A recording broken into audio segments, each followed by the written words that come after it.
एक और वीडियो, एक और स्टेट, और इस वीडियो में अगेन हम डिस्कस करने वाले हैं प्राइवेट मेडिकल कॉलेजेस की। स्टेट का नाम है जिस पे इस बार हम फोकस करने वाले हैं, इस वीडियो में हम फोकस करने वाले हैं, हमारे पास स्टेट है तमिलनाडु का। सबसे पहली चीज, अगर आपको किसी और स्टेट का डिस्कशन करना है, वीडियो चाहते हो तो कमेंट करके बता दो। दूसरी चीज, मैं प्लान कर रहा हूं लाइव सेशन जहां पे हम लाइव इंटरेक्ट करूंगा, मैं लाइव इंटरेक्ट करूंगा स्टूडेंट्स के साथ। तो जो भी डाउट्स रहते हैं प्राइवेट कॉलेज को, गवर्नमेंट कॉलेज को लेके, एमबीबीएस के सारे वो आपको उस लाइव में मिल जाएंगे। तो अगेन कमेंट करके बताओ कि किस टाइम आप चाहते हो कि मैं आऊं लाइव सेशन में। कोशिश करेंगे हफ्ते में 3 दिन हो, हफ्ते में 4 दिन हो, ऐसा प्लान करके, ताकि आपके जो क्वेश्चंस हैं, बर्निंग क्वेश्चंस हैं, उनका आंसर आपको मिल सके। अब इस वीडियो में हम डिस्कस करने वाले हैं तमिलनाडु स्टेट के बारे में। मतलब तमिलनाडु स्टेट के बारे में तो सारे स्टूडेंट्स को पता है, लेकिन वहां पे सबसे इंपॉर्टेंट क्वेश्चन ये है कि वहां जो प्राइवेट मेडिकल कॉलेजेस हैं उनकी फीस क्या है, कितनी सीट्स होती हैं, और सबसे इंपॉर्टेंट चीज कौन कौन से स्टूडेंट्स उसमें एडमिशन ले सकते हैं। चलिए तो हम स्टार्ट करते हैं। अब सबसे पहली चीज तो हु कैन टेक एडमिशन, जो नीट यूजी क्वालिफाइड होगा। पहली रिक्वायरमेंट ये है, अगेन तमिलनाडु के लिए कोई स्पेसिफिकली अलग एग्जाम नहीं देना, सेम चीज है, नीट यूजी क्वालिफिकेशन आपको करना पड़ेगा। एकेडमिक रिक्वायरमेंट्स जैसा कि सेम है दूसरी स्टेट्स का, वही रहेगा, 50 परसेंटाइल फॉर अनरिजर्व और 40 परसेंटाइल फॉर रिजर्व कैटेगरी। फिर एज क्राइटेरिया सेम है, 31 दिसंबर बाय 2025 को आपको 17 ईयर्स का होना जरूरी है। डोमिसाइल की हम बात करें, एडमिशन के लिए प्राइवेट मेडिकल कॉलेज की अगर मैं बात करूं तो तमिलनाडु में कुछ सीट्स अवेलेबल हैं ऑल इंडिया के स्टूडेंट्स को, जो वहां पे प्राइवेट कॉलेजेस में जाके एडमिशन ले सकते हैं। उस पर भी मैं डिस्कस करूंगा कितनी सीट्स है और उनका फीस स्ट्रक्चर क्या है। फाइनली मेडिकल फिटनेस, जो कि ऑब्वियस सी बात है, सारी स्टेट्स रिक्वायर्ड करती हैं इस प्रोफेशन में। अब प्राइवेट मेडिकल कॉलेजेस की फीस क्या है, तो आप तमिलनाडु में देखेंगे, तमिलनाडु में जो फीस स्ट्रक्चर है वो डिवाइडेड है एक तरीके से 4 डिवीजन में। पहला डिवीजन जो हमारे पास है, पहला डिवीजन है आपका गवर्नमेंट कोटा, दूसरा है मैनेजमेंट कोटा, तीसरा है एनआरआई कोटा और चौथा है NRI lapsed quota. Government quota reserve है तमिलनाडु के डोमिसाइल स्टूडेंट्स के लिए, क्योंकि आप देखेंगे यहां पे जो फीस है 4.5 लाख, 4,35,000, 4,35,000 ये ईयरली ट्यूशन फीस है। तो आप समझ सकते हैं लगभग 30 लाख में आपका एजुकेशन पूरा हो रहा है। लेकिन ये सिर्फ और सिर्फ उन स्टूडेंट्स के लिए है जो तमिलनाडु के डोमिसाइल हैं। अगर आप ऐसे स्टूडेंट हैं जो तमिलनाडु में स्टेट में, मतलब हो सकता है आपके पेरेंट्स तमिलनाडु की स्टेट में हो, तो वहां से स्कूलिंग करना आपको जरूरी है, जो कि उनकी रिक्वायरमेंट रहती है। अगेन इस पे हम डिस्कशन सेपरेट वीडियोस में करेंगे डोमिसाइल का। फिर मैनेजमेंट कोटा की अगर हम बात करें तो मैनेजमेंट कोटा की फीस आप देखेंगे लगभग 3 गुना है, 13,50,000, 13,50,000, 13,50,000। और एनआरआई कोटे की फीस बात करें तो 24,50,000, 24,50,000, so on and so fourth. तो यहां पे आप देख रहे हैं ज्यादा वेरिएशन फीस में नहीं, एक तरीके से फिक्स्ड फीस है सारे प्राइवेट मेडिकल कॉलेजेस की। तो एक अच्छा पॉइंट माना जा सकता है, क्योंकि तमिलनाडु स्टेट ने एक चीज ये तो अच्छी करी कि जो कॉलेजेस की फीस है उन्होंने एक तरीके से फिक्स कर दिया। अब एक और कंपोनेंट आता है जिसको हम बोलते हैं एनआरआई लैप्स सीट। तो मतलब ये होता है कि अगर एडमिशन नहीं मिल पाता है, ये सीट्स खाली रह जाती हैं, तो कोटा कन्वर्ट होता है एनआरआई लैप्स सीट में। अगेन ये चीज जब काउंसलिंग स्टार्ट होगी तो उसके इंफॉर्मेशन बुलेटिन में ज्यादा अच्छे से मेंशन किया जाएगा 2025 में क्या होगा। रेफरेंस के लिए 2024 का हमने डेटा देखा। अब इसमें एडमिशन ऑल इंडिया के स्टूडेंट्स कहां ले सकते हैं, मैनेजमेंट कोटा के थ्रू ले सकते हैं, एनआरआई कोटा के थ्रू ले सकते हैं। ये 2 कोटा में आप ऑल इंडिया के स्टूडेंट्स एडमिशन ले सकते हैं। मतलब फीस स्ट्रक्चर आपको ये ही देना पड़ेगा। 4,35,000 वाला जो फीस स्ट्रक्चर है उसके लिए आप एलिजिबल नहीं है अनलेस आप तमिलनाडु के डोमिसाइल स्टूडेंट हैं। अब नेक्स्ट क्वेश्चन आता है कि सीट्स कितनी हैं इन कोटा में, कितनी सीट्स अवेलेबल है हमारे लिए।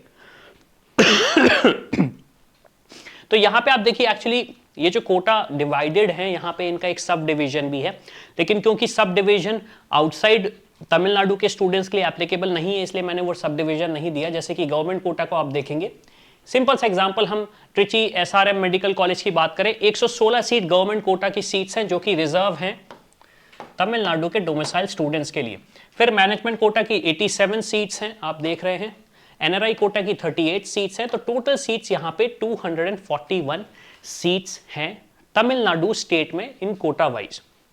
और अगेन ये सीट मैट्रिक्स हमने ऑफिशियल सोर्सेज से निकाला हुआ है, तो वहां से जाके आप देख सकते हैं। लेकिन अगेन मैं आपको बोलूंगा ये 2024 का डेटा है, 2025 का डेटा वेरी करेगा, हो सकता है कुछ कॉलेजेस ऐड हो, कुछ में नई सीट्स इंक्रीज हो जाए, तो ये चेंज हो सकता है।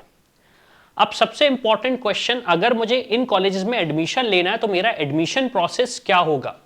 तो सबसे पहले तो आपको नीट क्वालिफाई करना पड़ेगा, 2025 का एग्जामिनेशन क्वालिफाई करना पड़ेगा, मिनिमम रिक्वायरमेंट है इसकी, मिनिमम रिक्वायरमेंट है, आपको नीट क्वालिफाई करना पड़ेगा। फिर आपको तमिलनाडु काउंसलिंग के लिए सेपरेटली रजिस्टर करना पड़ेगा। ये चीज को मैं एम्फेसिस करके इसलिए बोल रहा हूं क्योंकि सारी state counselling authority private medical colleges के लिए स्पेशली अलग से रजिस्ट्रेशन लेती हैं। 2 लाख रुपए का आपका सिक्योरिटी अमाउंट जमा होता है। फिर आपकी मेरिट लिस्ट एंड काउंसलिंग होगी। Merit list in the sense आपका नंबर कहां पे आ रहा है। काउंसलिंग प्रोसेस होगी जिसमें आपकी चॉइस फिलिंग, चॉइस लॉकिंग होगी, कॉलेज अलॉट होगा। कॉलेज अलॉट होने के बाद अगर आपको लगता है कि इस कॉलेज में जाना है तो डॉक्यूमेंट वेरिफिकेशन होगा, फिर आपका फीस पेमेंट और सीट कंफर्मेशन होगा, और उसके बाद आप अपने मतलब ऑब्वियसली बात है कॉलेज में रिपोर्ट करोगे और एडमिशन प्रोसेस को फाइनल करोगे। अब मैक्सिमम प्रोसेस कॉलेज अलॉटमेंट होने तक सारा ऑनलाइन होता है क्योंकि ऑब्वियसली बात है, हो सकता है आप यूपी के स्टूडेंट हो सकता है आप राजस्थान के स्टूडेंट हो जिन्हें लग रहा है कि तमिलनाडु में मेरे पास ज़्यादा अच्छा ऑप्शन है। हालांकि यूपी स्टेट की बात करूं तो इसी फीस स्ट्रक्चर में काफ़ी अच्छे कॉलेजेस हैं, राजस्थान में भी काफ़ी अच्छे कॉलेजेस हैं, लेकिन आपने कहा कि नहीं मुझे अगर तमिलनाडु जाना है तो आपको सारा का सारा प्रोसेस ऑनलाइन होगा। एडमिशन प्रोसेस, एडमिशन मतलब डॉक्यूमेंट वेरिफिकेशन और एडमिशन कंफर्मेशन के लिए आपको डायरेक्टली कॉलेज ही जाना पड़ेगा। अब इन कॉलेजेस के लिए क्या आप क्वालिफाइड है नहीं है, तो यहां पे आप एक काम कर सकते हैं, हमारा एक टूल बना हुआ है रैंक प्रेडिक्टर का। अब इस रैंक प्रेडिक्टर को टूल यूज करके आप पता लगा सकते हैं कि आपकी रैंक क्या आ रही है 2025 में। क्यों? क्योंकि जो आपको एडमिशन मिलता है वो आपके मार्क्स पे नहीं, आपकी रैंक पे मिलता है। तो मान लीजिए अभी आपके मार्क्स आ रहे हैं 650 मान लीजिए, हमने कैलकुलेट किया और यहां पे हमें दिख रहा है हमारी रैंक कितनी है एक्सपेक्टेड, लगभग 26,000 से लेकर 34,000। अब अगर आपकी रैंक 26,000 से लेकर 34,000 आ रही है, ऑल इंडिया कोटे से अगर मैं बात करूं, जो 15% का कोटा होता है, ये गवर्नमेंट मेडिकल कॉलेजेस की बात कर रहा हूं, यहां पे आपको कॉलेजेस मिलना 2025 में थोड़ा सा मुश्किल रहेगा अनलेस सीट्स और इंक्रीज होती हैं। आप अपनी स्टेट लेवल पे स्टेट कोटा से 85% सीट्स हैं उसमें आपको एडमिशन मिल जाएगा, क्योंकि स्टेट में कट ऑफ थोड़ा सा लो जाता है क्योंकि नंबर ऑफ पार्टिसिपेंट्स कम हो जाते हैं और क्राइटेरिया चेंज हो जाता है। ये गवर्नमेंट मेडिकल कॉलेजेस की बात कर रहा हूं। इसी रैंक पे अगर हम बात करें तो आपको टॉप डीम्ड यूनिवर्सिटी मिल सकती है और आपकी जो भी स्टेट्स हैं वहां के टॉप प्राइवेट मेडिकल कॉलेज मिल सकते हैं, लो फीस वाले प्राइवेट मेडिकल कॉलेजेस मिल सकते हैं। तमिलनाडु को बिलोंग करते हो तो आपको जो लो फीस वाले कॉलेजेस है वो मिल जाएंगे गवर्नमेंट कोटे से। केरला को बिलोंग करते हो तो वहां के, महाराष्ट्र को बिलोंग करते हो वहां के, यूपी के हो वहां के, मध्य प्रदेश हो वहां पे, सारी जगह पे जहां पे भी लो फीस वाले प्राइवेट मेडिकल कॉलेज हैं उसके लिए आप इस रैंक पे बहुत हद तक एलिजिबल होंगे। क्वेश्चन यही आता है कि क्या मुझे न्यू गवर्नमेंट कॉलेज लेना चाहिए या फिर low fees private medical college लेना चाहिए। Low fees private medical college actually tried and tested होते हैं, काफी पुराने होते हैं, तो वहां पे मेडिकल इंफ्रास्ट्रक्चर जो कि मैंने पर्सनली देखा है वो थोड़ा सा अच्छा है। तो आई होप आपको सारी इंफॉर्मेशन मिली हो रिगार्डिंग तमिलनाडु। और किस स्टेट का देखना चाहते हो वो प्लीज कमेंट करके बताओ। इसी के साथ मैं हूं अविनाश, मेरा काम है रास्ता दिखाना, उस पर चल के डॉक्टर बनना आपका। I hope you like this video. For more such videos, keep watching our channel and do not forget to like, share and subscribe.